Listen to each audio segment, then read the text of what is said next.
Hi there. So I'm gonna do an exercise with you guys today that is called Hakalau, Hakalau. It's Hawaiian. I've gotten this from several teachers that I've been working with, and I finally got somebody to help me distill it down to help those of us who live with the dreaded court reporting machine. This is something for focus. And I'm going to be referring over here because I don't want to mess up my notes. But this is a way, back in the olden days, with, I can't remember the guy's name that did all of the recordings from Stenograph. Stenograph used to be the reliable company that we got everything from. And there were recordings. And some of the dictations would always start off with, pick a spot on the floor or find a spot and focus. And then they would say, ready, begin, and do their thing. I haven't heard that in years, but it was helpful because I know there were times when I was doing takes and tests, and when I could just find a spot, literally, and I've seen people in tests literally that bring like a sticky spot, and they put it on the chair in front of them, or you could put it on your computer now that we're doing online stuff, or on the floor, just to have a spot. Now, if you're doing a two-voice test, at least, you can hear the distinction between the two voices. Four-voice test, California, not so much. You've got to really be able to watch those speakers. But this will still work because it's a way to diffusely focus your vision to be able to open up your awareness. I love that. Because in your head, I didn't know this, but your brain is 55% visual. And it's like 30% auditory, and then the rest of it is, kinesthetic and olfactory and gustatory, which is sight, hearing, smelling, tasting, feeling. So your five basic senses. Of course, we need our sixth sense when we're taking these damn tests because, anyway, that's another video. So this is called Hakalau.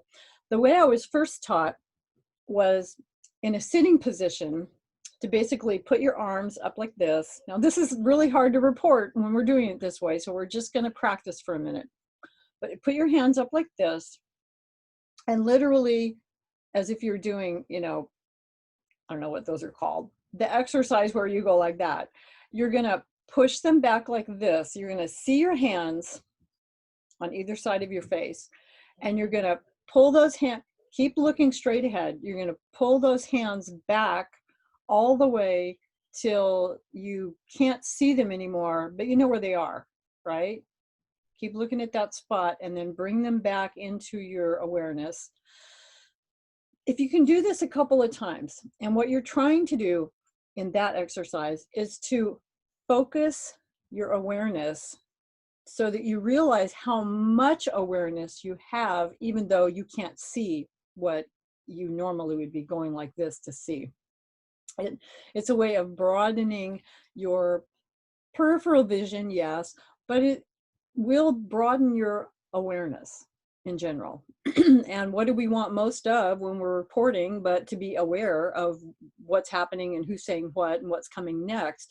And if you can do that without flashing your eyes all over the place, you're in a whole lot better state of affairs. And I was just trying to find my note. Here it is. That says, are your eyes distracted? And then it says meditation, eyes as well as thoughts. That was just my note to myself. Because any of that kind of distraction, it distracts your mind. If your eyes are distracted, your mind is distracted, your writing is distracted, your focus is distracted. You've got to be able to, focus on the speakers, focus on the words, focus on what you're hearing, but in a relaxed way that allows it all to come in. Something that I did find out just within the last year is that our range of hearing, it goes from low decibels to high decibels. And then there's that section in the middle that is where we hear human speech, okay? And we're social creatures. We're used to being in social groups, especially women, with lots of talking. And so being in a deposition, being in a courtroom, that all seems a little familiar to our senses. But here's what happens. The instant that the perceiver, in our case, the reporter, feels the least bit nervous, something changes their state from being calm and collected and everything's fine to being ever so slightly apprehensive, nervous, whatever that feeling is for you. When that shift happens, something happens to your hearing. Auditorially, you've gone from hearing the words around you, and your brain saying, well, people are safe. For the most, I can see the people in front of me and nothing here is happening. So that scaredy feeling that I'm getting, and you'll love how I make words up when I go along. That scaredy feeling that I'm getting, it's got to be from something low, growly sound like rocks falling or a tiger growling, or a high-pitched sound, somebody screaming, a baby, a woman, somebody in trouble. So I'm going to block off this thing in the middle that's just people talking and listen for the high sounds and the low sounds. Now that's wonderful for a billion years ago with saber-tooth tigers, or in everyday life for everybody else, but not for court reporters, because when you block off what people are saying, that's still kind of the essence of our job. So if nothing else, let that be a motivator for you to know how important it is to keep your state, your mood, your whole being under control. This is something I had absolutely not only no knowledge of, no control over. I had no control over modulating, recognizing, acknowledging, dealing with my emotions, with my moods, with my state. What the hell is a state? That's where we live, right? That's where we vote. I don't know. You're catching me on election day. The state is the state that you're in. It's that mood that we find you in. Do you go to a job or go to a test, and are you in a state of confidence? Are you in a state of relaxed confidence? Or are you in a state of apprehension, of disassociating, of being nervous, of being fearful, of being doubtful? Ooh, all the good ones. Yeah. And to realize, because I didn't, that you have the ability to control those things, not to squish them down so that, oh, I have repressed feelings. That's not what I'm talking about. That's another video. But to have an awareness of the state that you're in, and the further awareness that the thoughts you think, the memories you let yourself reflect on, will put you into a different state. And when you go into a test, you want to be in a certain state. When you go into a deposition, you want to be in a certain state. That's why I swear to you, some reporters out there, like, I don't know what the problem is. I have really cooperative attorneys. They never yell and scream. And, and if they do, I just go, stop it. And they do. It's amazing. They have a different state than who I was back in 1979. Going into a deposition like this, and like, is it okay if I sit here at the end of the table and I'll be really quiet and I won't bother you? I'll just try to write down I can't hear anybody, but I'll try to not interrupt, and I'll try to write down everything. And inside I'm seething, because I'm thinking, I'm not being respected. I'm not being appreciated. I worked really hard for this. I did that for years. It was like I was the ultimate victim, but that was kind of my upbringing. So I was a natural. So for those of you that fits the shoe, we need to go shoe shopping, okay? And for the rest of you, congratulations, because that's not a problem. But if your eyes are distracted, you are distracted. So if you can find a spot during a test, focus on it. Just lock your eyes onto a spot. If it's a spot on your machine, some people put the little stickers that say breathe or little star on your machine. So you're looking not at your output necessarily, but at a spot that you can focus on. So that exercise will give you some peripheral awareness of what's happening. Second teacher I worked with taught it this way. And I'm going to do it actually I'm sitting, but I'm going to walk you through it as if we were standing. So if you're watching this video, get your butt off the chair and follow this through with me. Take your eyes, just stand there relaxed, take a deep breath. Take your eyes and look at the far wall out ahead of you. Lock yourself onto a spot out there. Keep your focus stuck on that spot. And then I want you to defocus your eyes. You know that fuzzy thing where you just let the vision go, where if you were trying to read some letters, you would just say, oh, to hell with it. I don't know what it says. It's fuzzy from here. It's cool. Let your vision defocus so that you can now see the ceiling. Don't move your eyes. Keep them locked on that one place. You can see the ceiling and you can see the floor below you. You can see that whole breadth of dimension in front of you. And now I want you to, without moving your eyes, I want you to tilt your head a little bit so that you're looking up through the roots of your eyebrows, just a little bit. See the ceiling and the floor without having to shift your eyes or your head. And then I want you to expand your vision to take them both in from floor to ceiling and both walls simultaneously. Just keep focusing on that one spot, but allow your awareness to expand. Once you have that, you want to become aware of the space around your body, like within a centimeter or around your entire body. I want you to imagine that you can expand that awareness outward. Expand your awareness outward until it touches that far wall and expands from floor to ceiling, from wall to wall. Now you can actually feel the floor, see the ceiling and the two walls. You are totally aware of that entire space around you.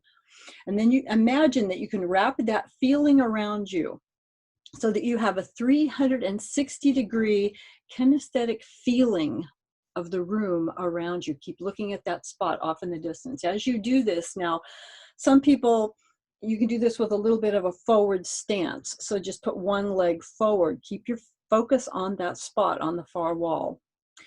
You don't have to do the leg forward thing if you don't want to, but it does give you a little bit of balance. As you do this, take a deep breath, be aware of the awareness, and then step back into yourself. If you took a step forward, take a step back.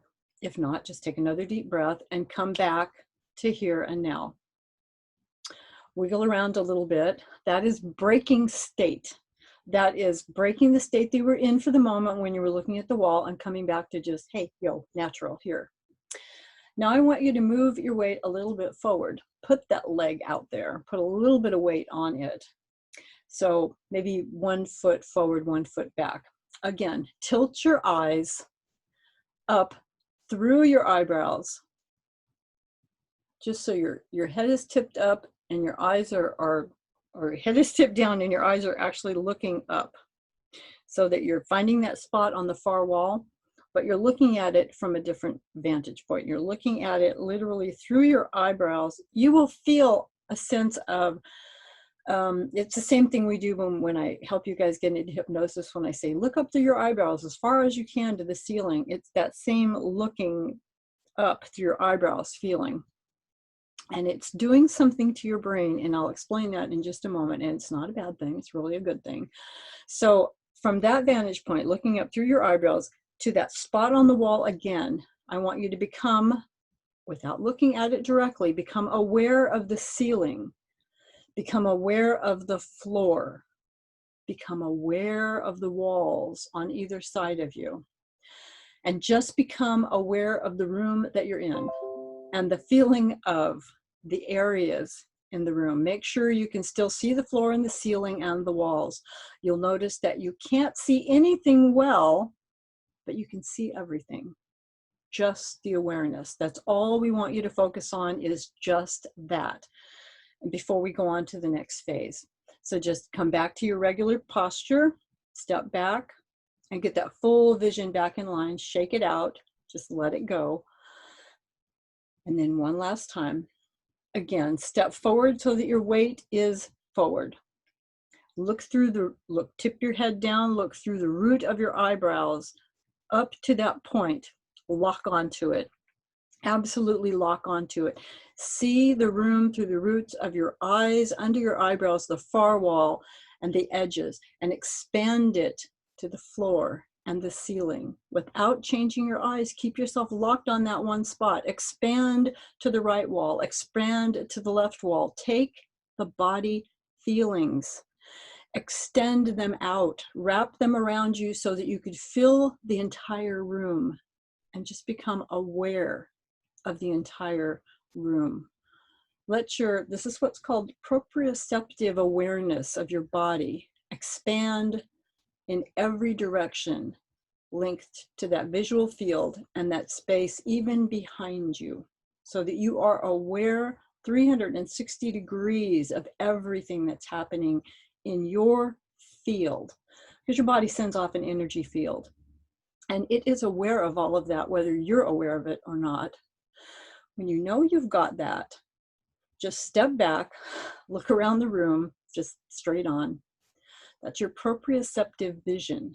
When you've got that broken state, step forward one more time, tilt your head down, lock your eyes, and do it as if it was a stance. Just boom, step forward, look, lock onto that spot, floor to ceiling, wall to wall, expand your awareness around you.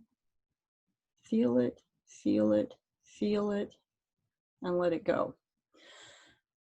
Now, what I want to ask you is, in a moment, but what I asked him to do was, do I have to stand up to do this? Can I sit down and do this? And yeah, we can. It's just that nobody's ever asked them that before. So what I want you to do is, one last time, get in front of your steno machine. Get your hands in that comfortable position so that you're just ready. I got mine right here. You're just getting ready to write. I want you to close your eyes. I want you to just stroke those keys. I want you to feel the left bank. I want you to feel the right bank. I want you to feel the vowels in the middle. I want you to just really stroke those keys so that, like we do when it's like, I want to make sure my hands are just in the right place. You're just connecting with your writer just for a moment. And then I want you to stare off into space. You can put your legs however they are comfortable. If you want one ahead of the other, I sit side saddle on my machine sometime, but for this exercise, I wouldn't. To do a test, I wouldn't. Make it comfortable, get it in front of you. I want you to put all of your weight on your butt and in your body so that you've got a straight vertical line going right here. You're feeling just comfortable, just relaxed. I want you to tip your head down ever so slightly, because you're going to have to be able to watch the speakers if you're doing an RTC test on the computer. And I want you to be able to comfortably do that, but with your head tipped down ever so slightly, looking off into that spot in the distance, stroking that machine. Just make sure that's right there, right there. From that spot, I want you to be able to have the awareness of the ceiling, all the way from the ceiling down to the floor, and from wall to wall, left wall, right wall, and everything around you. Just let your awareness completely encompass you, and you completely acknowledge it. Keep focused on that spot. Keep your hands on the keys, just feeling those keys right where they are, and just see nothing but that spot and hear nothing but my voice. And know that when you're in a test, this is what you can do to find a spot, to focus on it, to lock on it, to have your awareness all around you, and to hear the voice, the sound of the voice of the speakers coming through, and that nothing can stop that, and that you actually have the ability to perceptually slow that down if you need to.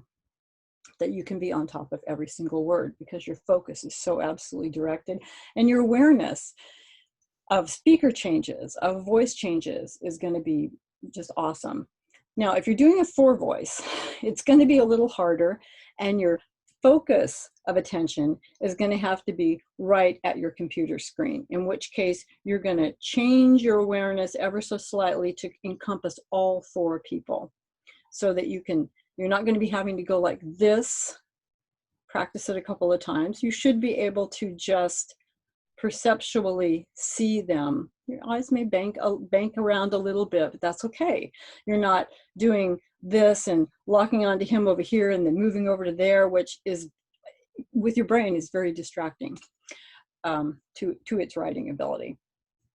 Here's what I want to ask you. Here's what I experienced the first time I did this. When he was having us stand up and lunge forward, look at the wall, perceptual, all that, and then come back.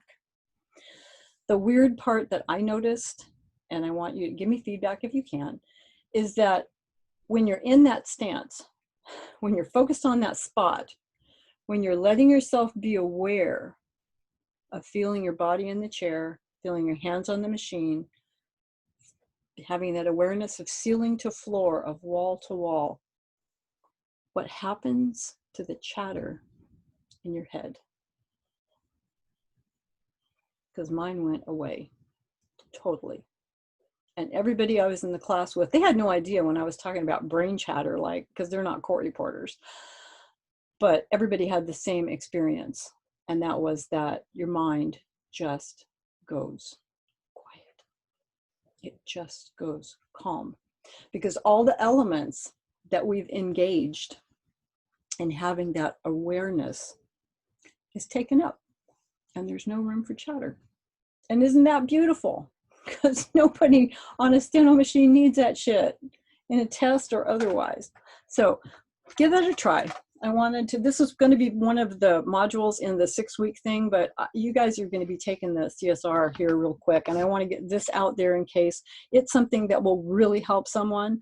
Like I said, not everything works for everybody and not everything is right for everyone. And so I throw out everything that I'm exposed to, whether it works for me or not. This one did. It was amazing. But if it doesn't, don't worry about it. Find something else. Find something else that'll give you that focus, that calm attention ability. And we're going to talk a whole lot more about state control next time. For those of you who have heard me talk about power poses or who have gotten the motivational music with the 2-minute, thing before you take a test, that's coming up next. Okay, you guys take care. Have a great day, and Hakalau out there, because it works.